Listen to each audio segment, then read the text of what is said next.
This little boy was walking down the street when he suddenly came across this huge dog. He was startled by the dog and frozen in place. Not knowing what to do, he decided to scream as loud as he could to try to chase the dog away. "Go away, you stupid dog." The boy hoped this would be enough, but he couldn't have anticipated what the dog would do next. The reaction might seem a bit excessive, but Tom hated dogs. However, it wasn't always like that. But before we start, smash the like button and make sure to subscribe if you haven't, and hit that notification bell so that you won't miss any new stories. Tom first met a dog at the age of 2, and ever since that first encounter, he liked them. It was like love at first sight, and he couldn't think of a life without a dog. But years later, there would be an incident that would change his view on the loyal animal. His obsession with dogs eventually led him to own his own dog. But Tom got a huge dog instead of the puppy people would normally get their child. His grandmother could no longer care for her Newfoundlander, so after weeks of pleading, he convinced his parents to take it from her hands. Even though it was a beautiful dog, Tom's parents were unsure if it would fit into their household, as the moment the dog entered their home, it was like she had always been there.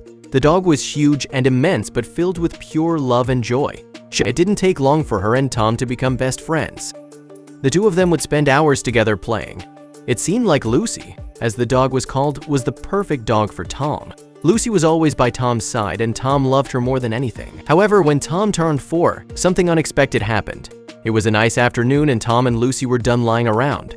So Tom managed to convince his parents to take a walk through the forest. Tom knew Lucy enjoyed this, but it would soon take an unexpected turn. They had been walking for an hour or so when Lucy suddenly vanished. Tom tried running after her as fast as his little legs could, but it was useless. Lucy was gone. Eventually, the family returned home and Tom was heartbroken. He would sit outside for hours, calling out to the dog and hoping she would return.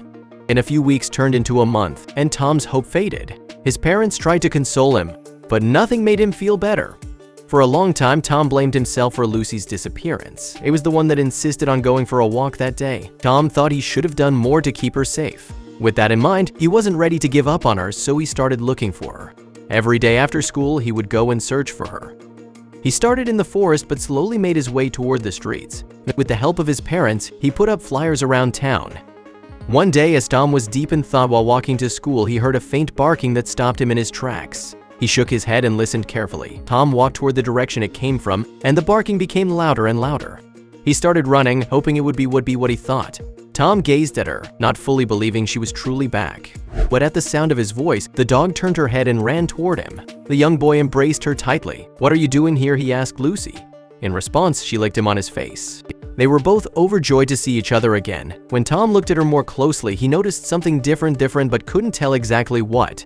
The enthusiastic reunion had tumbled Tom over, and as he got back on his feet, he said to Lucy, "Let's get you home." It had been 3 months since her disappearance, and Tom wondered how surprised his parents would be. "Mom, Dad, come take a look," he shouted as he arrived. His parents rushed out of the house with wide eyes, but then his father said something unexpected. "But this isn't Lucy, right?" The family stared silently at the dog, and then what looked so different struck Tom. "It is Lucy. She's just a little thinner," he said. There appeared a face of recognition on his parents' faces as they nodded in agreement. Given that the dog lived on the street for 3 months, it wasn't so surprising she lost a little weight. Without much thought, the family welcomed Lucy back home, unaware something was certainly different. Yet it didn't take long for things to return to the way they were before Lucy's disappearance. The dog played with Tom a lot, ate all her meals, and went on walks like they always used to do. Still, the family did notice that Lucy showed some odd behavior she had never had before. Sometimes the dog would stare out the window for almost an hour, and she would act distracted, but that wasn't all. And because, like before her disappearance, Lucy could open the back door by herself so she could enter the backyard in case she needed to pee. Eventually, the family noticed that Lucy didn't only go through the bay door to back door to pee, but also used it to sneak away from the house occasionally. Like the first time she did this, Tom was scared she would be gone for months, but every time she would reappear after a couple of hours. Even though Lucy would return, Tom still didn't feel very reassured by her weird behavior. Lucy's secret actions went on for almost an entire year, and Tom still couldn't figure out what she was doing exactly. But then tragedy fell upon the family. Lucy was already an old dog when they got her, and at 11 years old, she passed away. It was a difficult moment for the family as they mourned the loss, but Tom took it especially hard. The experience definitely changed him. Tom was devastated. His best friend was gone again, and he realized it was for good this time. He would spend much time in the backyard, trying to discover why she entered the forest. It angered him, he never knew. Then Tom said the following to his parents, "Mom, Dad, I don't ever want a dog again. They first love you and then run away and leave you." Tom screamed with tears running down his face. He took a long time to step foot in the backyard to cure it again. Tom remained sad for a while, but eventually, he started acting like a typical young boy again. Despite Lucy's absence, Tom would play in the playroom again and kick the football around in the front garden. The ball hit a nearby fence and rolled down the street. With a sigh, Tom grabbed the ball but suddenly heard a low growl. The growl caused chills to go down his spine. But the moment he turned around the corner, his breath halted. Right before him was a giant dog who looked precisely like Lucy. The unexpected encounter shocked Tom to his core. He was frozen in place. The only thing he could do was scream, so he did. But to Tom's surprise, the dog didn't move a muscle. Tom wiped away his tears and took a deep breath to try and control himself. After the first few steps, the dog went to lie down entirely, and the moment Tom went to turn around, the dog rolled on his back and baited Tom into petting him. It was almost like it had already known Tom without ever meeting him. Tom mustered all the courage he had and approached the animal. The hand that was reaching out to pet the dog stopped in midair. "That can't be," Tom whispered as a warm surge filled his body. When Tom saw the eyes of the dog, he noticed they had the same watery roundness as Lucy used to have. Tom suddenly pulled back his hand as the realization came upon him. Lucy always did that. Lucy? But how? Tom muttered to the dog. How could she be back? Tears of joy started to blur his vision. He hugged the dog and cried tears of joy. "Let's get you home," Tom said, exactly as he did when he found Lucy. But this time, his parents were even more surprised when he returned home with a dog. The resemblance with Lucy was uncanny. They couldn't believe what they saw. Tom was over the moon, and his parents were overjoyed to see their son so happy. But they were also perplexed. Well, they knew this wasn't Lucy, but Tom seemed to think it was, and for the moment, they couldn't get it over their hearts to tell him the truth. But they did decide to take action in finding the dog's owner. They agreed to let the dog stay in the house, but quickly thought of a plan to try and find the real owners of this dog. They printed posters and hung them around the neighborhood, hoping the rightful owner would contact them or someone else might know about the owner. Days turned into a week, and they still didn't hear anything that indicated the dog had an owner. Meanwhile, they cared for the dog and noticed Tom and the dog started bonding. They realized they needed to act before it was too late. But what could they do?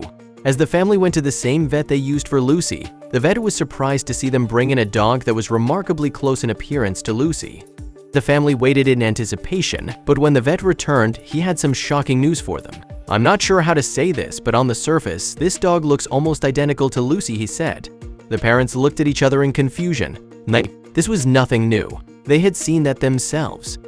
"What does that mean?" the father asked. But the vet just shrugged and told them he had not seen anything like this before and that they needed to wait for the test results. So with mixed feelings, the family returned home.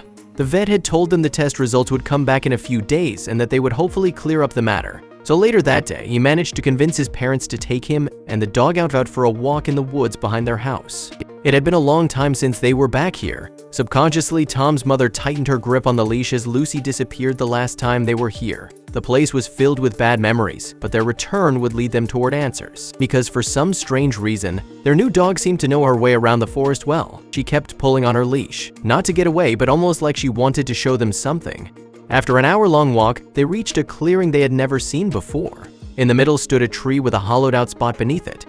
Making sure she didn't run away like Lucy, Tom's father looked at the called ID, but it said unknown. "Is it the vet?" Tom asked, hopeful, but that seemed doubtful. He said it would take days. So when Tom's father heard the vet's voice on the other end of the phone, he was very surprised. "Wouldn't the test results take days to come back?" "Do you have news?" Tom's father asked. His tone was a mix of surprise and eagerness. Both Tom and his mother urged the father to put the phone on speaker so they could listen along. The vet interrupted the surprised family with an enthusiastic voice. The vet explained he rushed the tests because he was intrigued, and the next thing he said shocked the family. "There is a perfectly good reason why the strange dog looks so familiar to you guys," the vet started to explain. It may be hard to believe, but the dog's DNA is a 50% match with Lucy's DNA," the vet exclaimed. The family looked at each other in silence. Did that mean what they thought it meant? It turned out the dog they got in their home was the now 1-year-old baby of Lucy.